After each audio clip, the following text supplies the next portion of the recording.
How to make screen recording in your computer.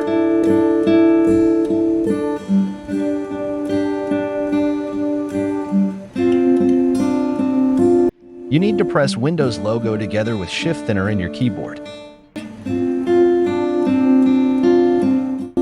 Notice the camera and video pop up on top of the screen.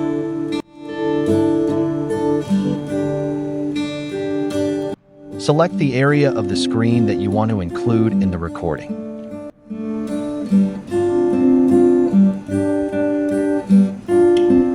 Click Start to start the recording.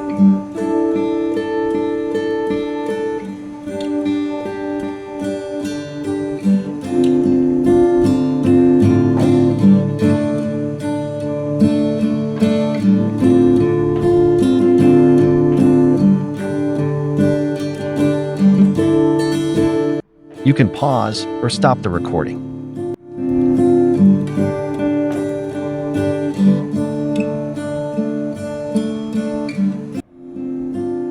Save your recording in your preferred location.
Thanks for watching, and don't forget to subscribe for more informative videos.